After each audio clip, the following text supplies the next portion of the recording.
Alors un deuxième thème auquel j'ai travaillé plus ou moins, pas de manière intensive, mais j'ai quand même quelques écrits et quelques réflexions sur ces questions, c'est la question de la démocratie dans l'Église.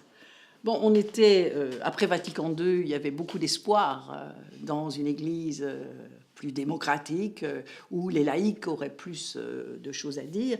Donc, c'est un intérêt qui a d'ailleurs commencé par un article que Jean Remy et moi avons écrit qui s'appelait « Église et parti, le champ religieux peut-il s'organiser à la manière du champ politique » ça voulait dire quoi? Bien, ça voulait dire que avoir des partis dans l'Église, enfin l'équivalent des partis, des tendances, si vous voulez, que les gens aient le choix, qu'il y ait une diversité, des rapports à l'autorité moins rigides, moins rigoureux, l'acceptation de critiques publiques, l'acceptation de questionnements publics.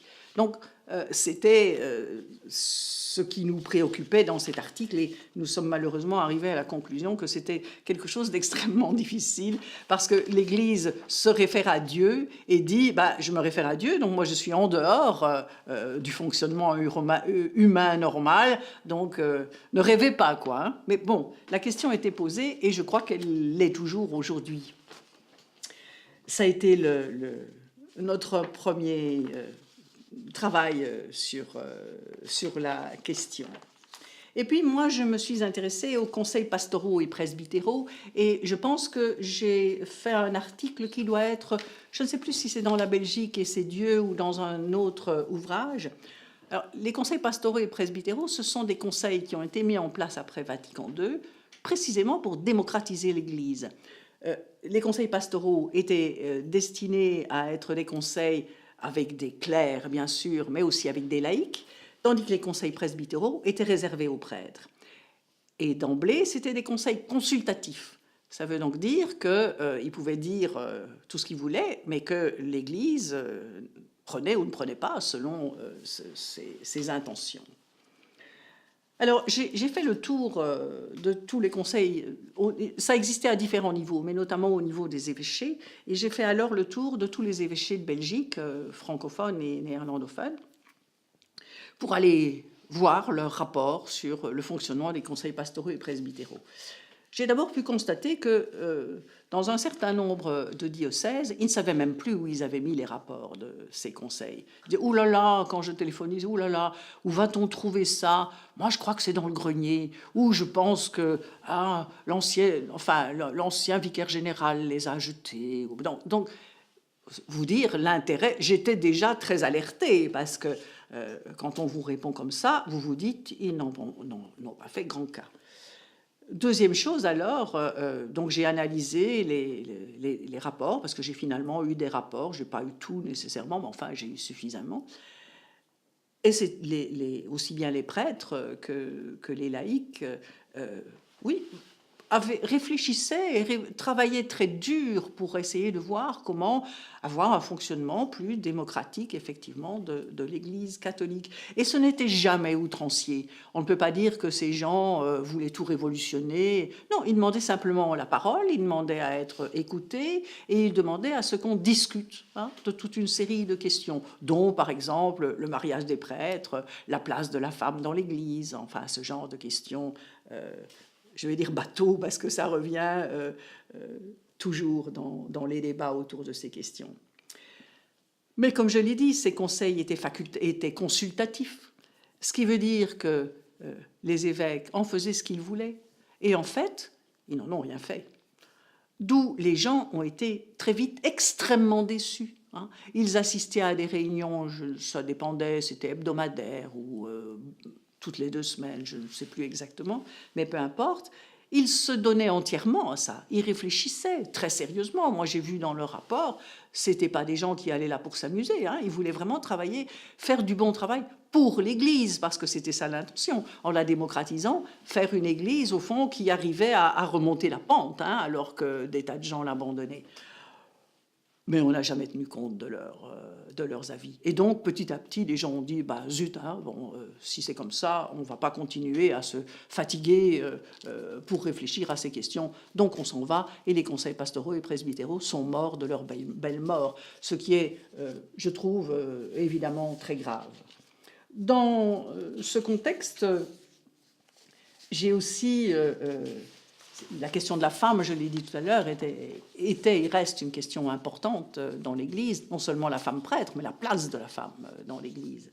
Et un jour, j'ai reçu une invitation de notre cardinal Danneels qui me disait, chère madame, il y a un synode des évêques européens à Rome, est-ce que vous nous feriez l'honneur d'être une experte à la fois femme, mais il fallait des femmes scientifiques. Et donc, nous nous sommes retrouvés à 5 femmes. Il y avait une Hollandaise, il y avait une Française, il y avait une Irlandaise. Qu'est-ce qu'il y avait encore? Il y avait moi, et puis la 5e, je ne sais plus d'où elle venait, mais c'était un des pays d'Europe occidentale. Nous nous sommes retrouvés à 5 femmes là-bas, et comme c'était avec les évêques, nous avons été reçus et présentés personnellement par le pape. Donc ça, c'est une photo du synode avec les malheureuses petites 5 femmes là dans le coin. Et puis la photo de ma réception par le pape. Je dois dire que ça m'a fait plaisir, non pas que j'avais une admiration sans borne pour lui, mais bon, c'est quand même la figure emblématique de l'Église catholique, et donc c'était intéressant. Mais ce qui m'a beaucoup intéressé aussi, c'était de voir le fonctionnement de cette Église. D'abord, on le sait, mais une Église faite d'hommes, hein, si vous regardez la photo, c'est évidemment très clair. Et alors, en plus, des hommes qui se bousculaient pour être le plus près possible du pape. Hein. Moi, je me souviens, on était dans une salle, il est venu nous faire une conférence, enfin, nous dire quelques mots avant qu'on nous soit présenté. Et vous voyez ces évêques et ces cardinaux qui se bousculaient pour essayer d'être le plus près possible de lui, quoi, et avec des regards de jalousie et de rancune vis-à-vis de ceux qui arrivaient à être le plus près. Ce n'était pas très édifiant, je dois dire. Et il y a certains évêques que je ne vais pas citer, pas des Belges, mais d'autres pays, certains évêques qui se comportaient, par exemple, avec leurs chauffeurs, vraiment d'une manière indigne, hein, traitant leurs chauffeurs comme des larbins, quoi. Hein. J'en ai un en tête qui est très connu d'ailleurs, donc je ne vais pas donner son nom, mais c'était scandaleux. Moi, j'étais outrée de voir ça. Ceci dit, c'était une expérience formidable, à la fois pour vivre cette Église, cette autorité ecclésiale de très près, et puis parce que ça m'a permis d'aller dans des salles du Vatican où on ne va pas. Mais là, de nouveau, les femmes dans l'Église, c'était... bon, on était là, quoi, hein, donc on était présents, donc ça les déculpabilisait d'une certaine façon. Ça, c'est... ah non, il y a encore une troisième chose dans la démocratie dans l'Église, c'est le principe de subsidiarité. Alors, le principe de subsidiarité, moi, j'ai été amenée à cela parce que j'ai été invitée à un moment donné par Hervé Legrand, qui était professeur à l'Institut catholique de Paris et que je connaissais, je ne sais plus très bien comment, mais enfin, il m'avait invitée à aller à ce qui s'est appelé les colloques de Salamanque. Ça se déroulait à l'université de Salamanque en Espagne, ce qui n'était pas désagréable. Salamanque est une très belle ville. Et c'était des rencontres qui, justement, tournaient mais essentiellement autour d'une question, le pouvoir de l'évêque dans son diocèse et le pouvoir de des conférences épiscopales nationales face à Rome, parce que les conférences épiscopales n'avaient pas de statut juridique. Hein. L'évêque a un statut juridique, oui, il est maître chez lui, si vous voulez, mais les conférences épiscopales n'en avaient pas. Et donc, il y avait de l'aigreur, parce que les situations des différents pays sont très différentes les unes des autres, et les conférences épiscopales trouvaient qu'elles devaient pouvoir adapter mieux leur façon d'agir, leurs règles, à la situation concrète du pays. La Belgique ou la France, ce n'est pas la Pologne, quoi, hein. Donc, comment être mieux adapté à des situations nationales. Et donc, toute la question, c'était justement comment assurer le pouvoir de l'évêque dans son diocèse et comment donner un pouvoir aux conférences épiscopales face à Rome. Et sur la base d'un grand principe qui s'appelle le principe de subsidiarité, ce qui peut bien se faire à un niveau inférieur ne doit pas être transféré à un niveau supérieur. Hein. Donc ça, c'est vraiment ce principe résumé.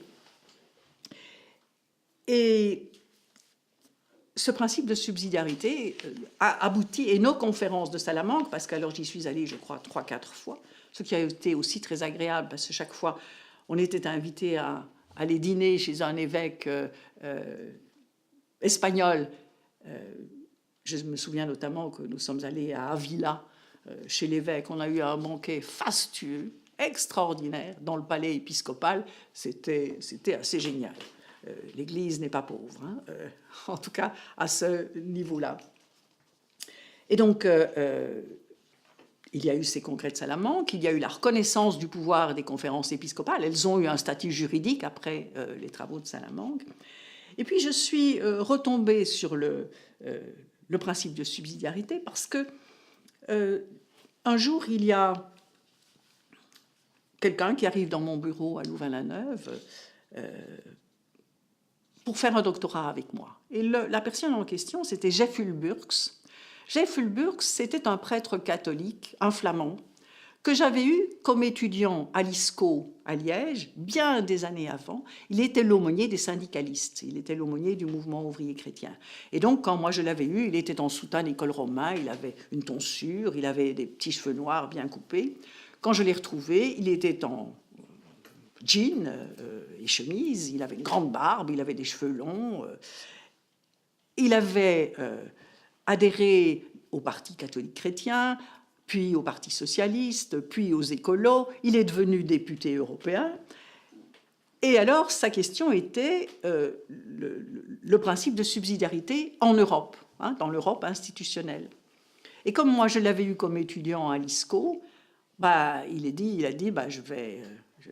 est-ce que tu veux bien que je fasse ma thèse avec toi? Il avait 80 ans à l'époque, hein, donc c'était un cas un petit peu spécial. Il était très connu, hein, c'était une figure extrêmement marquante du catholicisme social belge. C'était un Limbourgeois. Il s'est beaucoup occupé des immigrés dans le Limbourg, des mineurs, etc. Quand on a fêté, je ne sais plus, c'est 80 ans, je crois. Nous avons été invités avec Carole à la fête dans la grande salle d'un ancien charbonnage, et puis il y avait une table avec des Turcs, une table avec des Algériens, une table avec des Africains, qui avaient tous préparé des plats de leur pays en hommage à Jeff Ulburgs, quoi. Donc c'était vraiment quelqu'un de très connu, pas toujours très apprécié, hein, parce qu'il était très révolutionnaire, il était vraiment à gauche, quoi, hein. Et alors il a fait sa thèse sur le principe de subsidiarité en Europe. Et ça, c'était l'idée, au fond, que non seulement les pays pouvaient, niveau inférieur, faire des choses qui n'étaient pas nécessaires de faire régler par l'unité, l'Europe en tant que telle, et comment les régions pouvaient aussi avoir un certain pouvoir. Et ce qui était très intéressant dans sa thèse aussi, c'était qu'il a interrogé, je crois, 150 députés européens de tous les partis. Et alors, je l'ai aidé à analyser cela. On voyait très bien les tendances politiques des partis, et notamment la différence entre les socialistes et les chrétiens démocrates, si vous voulez, hein. Les socialistes, tout était basé sur les structures, hein. Il fallait se fonder pour changer les choses, il fallait se fonder sur les structures. Du côté chrétien, eh bien, on faisait confiance à la personne et aux associations citoyennes. Alors c'était très clair, il y avait vraiment un fil qui apparaissait dans la thèse de Jeff Ulburgs, auquel moi je ne me serais pas attendue de voir aussi clairement transparaître une idéologie politique dans un thème comme celui-là. J'ajouterais aussi que il avait beaucoup de mal à faire cette thèse, il était vieux. Il était flamand d'origine, donc rédigé en français, pour lui, ce n'était pas évident. Et alors, il était... tous les ans, il allait comme aumônier aux Canaries. Il était invité pour être aumônier. Et là-bas, il avait une petite maison. Et l'année où il travaillait avec moi à sa thèse, il m'a dit, est-ce que vous ne viendriez pas avec Carole? Carole lui avait donné cours aussi. Est-ce que vous ne viendriez pas aux Canaries avec moi?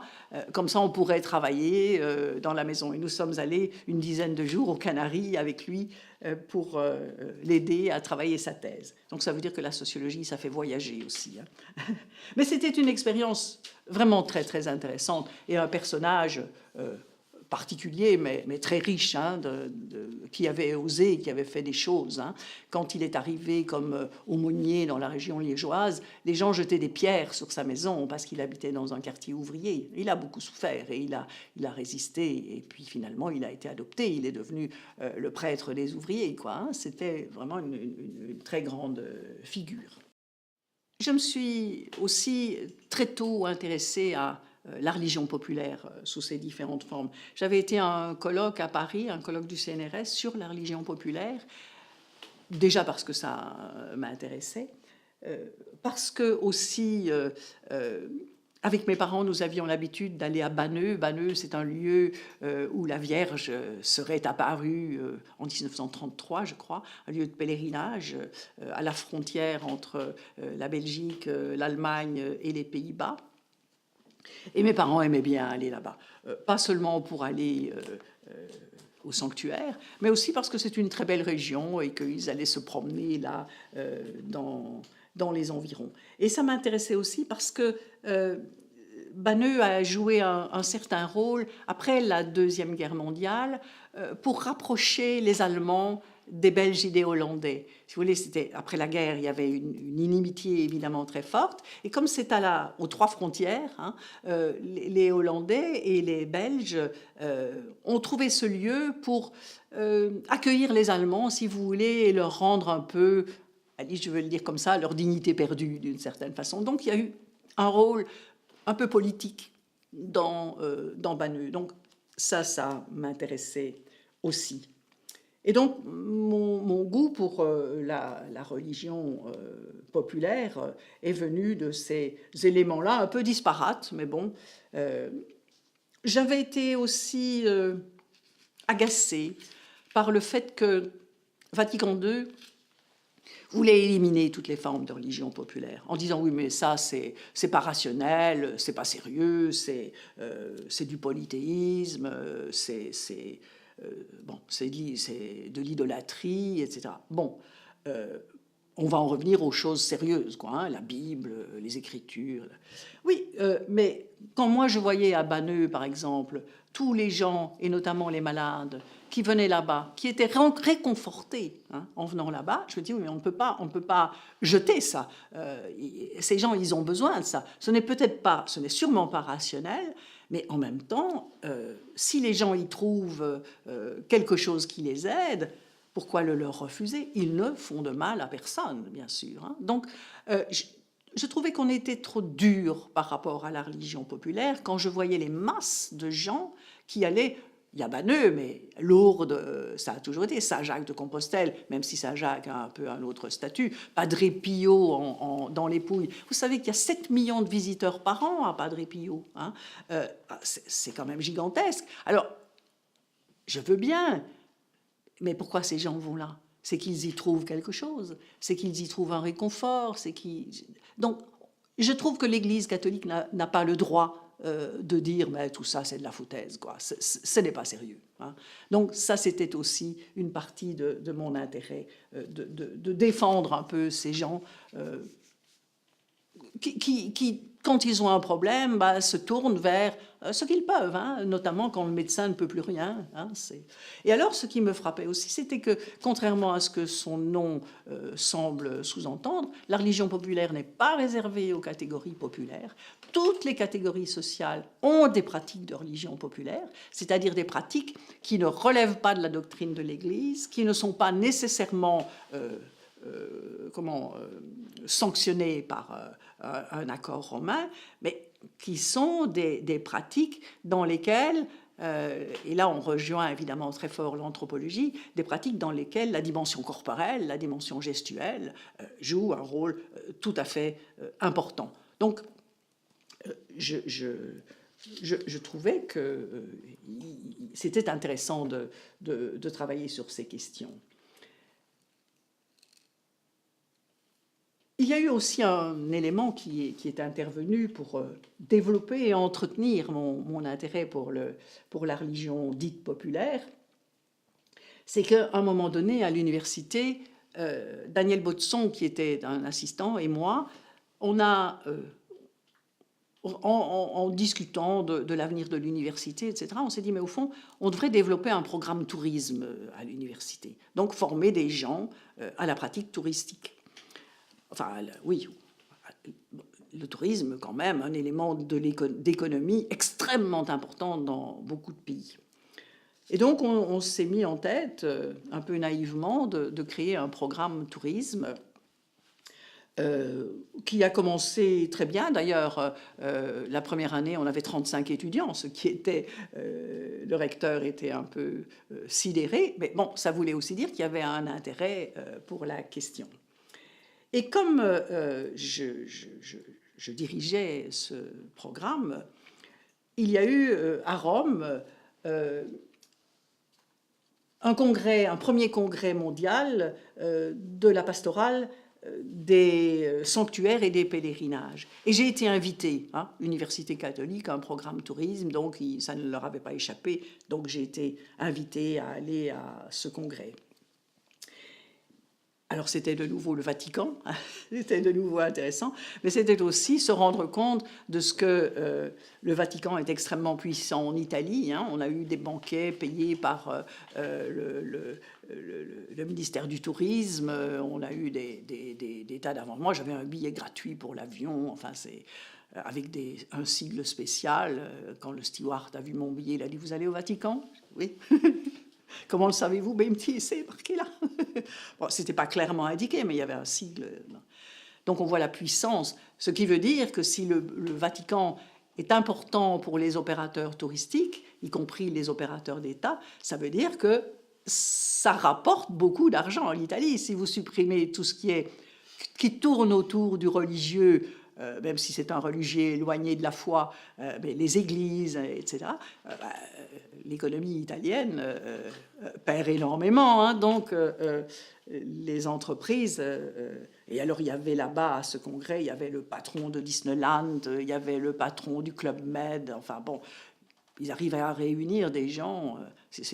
Moi, j'ai trouvé ça fascinant parce que ça montrait le pouvoir du Vatican et puis ça me permettait de rencontrer des acteurs tout à fait centraux dans un domaine où on voulait essayer de faire un programme parce qu'on trouvait justement que le tourisme était un phénomène très important dans la société contemporaine et un phénomène social et économique et culturel tout à fait décisif.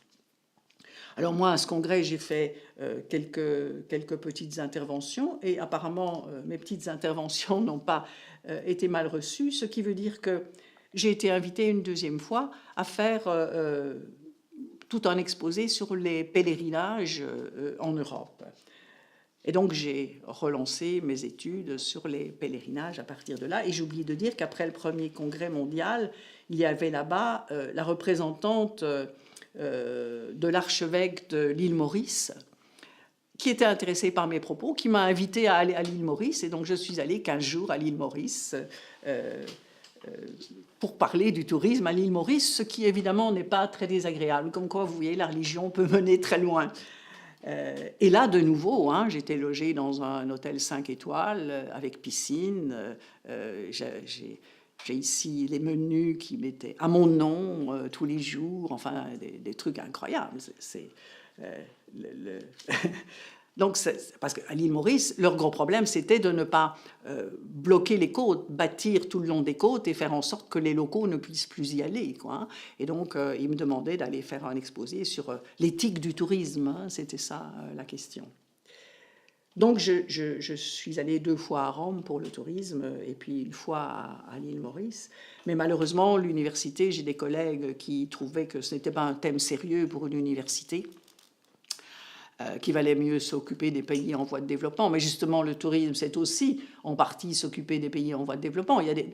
Allez, on voit très bien, quand j'entendais encore hier ou avant-hier, la Tunisie, avec les attentats qu'il y a eu il y a 1 an, l'économie a chuté, il y a des tas d'hôtels qui ferment, il y a des tas de petits marchands et autres qui n'ont plus de travail. Donc, ça n'a rien ça n'a rien oui, c'est ludique pour les vacanciers, mais il y a des pays qui vivent largement du tourisme. Donc c'était ça notre projet, hein, c'était de montrer que c'est une industrie, et une industrie qui, dans certains pays, est tout à fait fondamentale. Et comment l'industrie touristique modifie aussi les rapports sociaux. Par exemple, on avait constaté que dans beaucoup de pays, disons du tiers-monde, pour faire court, la femme trouvait très facilement un petit emploi dans le tourisme, hein, comme femme de chambre, comme, je ne sais pas moi, dans les hôtels, il y avait toujours beaucoup, plus facilement que les hommes, ce qui avait tendance à inverser le rapport de force dans les familles. Hein. Une autre chose qu'on avait remarqué aussi, c'était que dans les îles, par exemple, avant, c'était le centre de l'île, parce que dans le centre de l'île, il y a des bonnes terres. C'était le centre de l'île qui était le plus riche. Hein. Les côtes, c'était des rochers ou du sable, donc ce n'était pas productif pour l'agriculture. Et ça voulait donc dire que dans les héritages, on donnait notamment à l'aîné et aux garçons les bonnes terres du milieu, et on donnait aux autres les côtes. Avec le tourisme, la relation du rapport au sol a été inversée. Hein. Ce sont les côtes qui sont devenues les plus productrices de richesse, alors que l'intérieur des terres, il y a des gens qui vont en Égypte et qui ne vont jamais qu'au bord de la mer. Il y a des gens qui vont en Tunisie qui ne vont jamais qu'au bord de la mer. Donc il y avait une inversion de la valeur du terrain.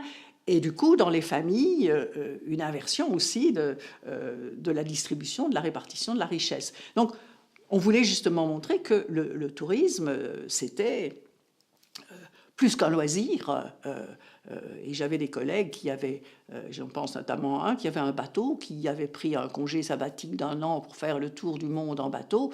Et lui, il trouvait que ce n'était pas intéressant d'avoir un programme sur le tourisme. J'étais scandalisée parce que lui, il avait les moyens de s'offrir ça. Et puis la majorité des gens vont 15 jours à la plage et c'est pas du tout la même chose. Et les gens qui travaillent dans le domaine n'ont pas un yacht pour faire le tour et ne peuvent pas se priver de salaire pendant 1 an, quoi, hein. Mais bon, j'ai certains collègues qui n'ont vraiment pas compris ça, donc on a clôturé le programme. J'étais triste parce que je trouvais que c'était un beau projet.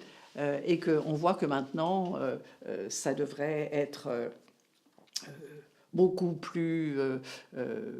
Enfin, c'est devenu vraiment extrêmement important et qu'il y a des universités qui s'approprient ce genre de programme que nous avions voulu lancer, mais bon, voilà. La question des pèlerinages, j'en ai dit un mot, et nous avons encore récemment travaillé là-dessus, mais j'y reviendrai tout à l'heure, alors, si vous voulez.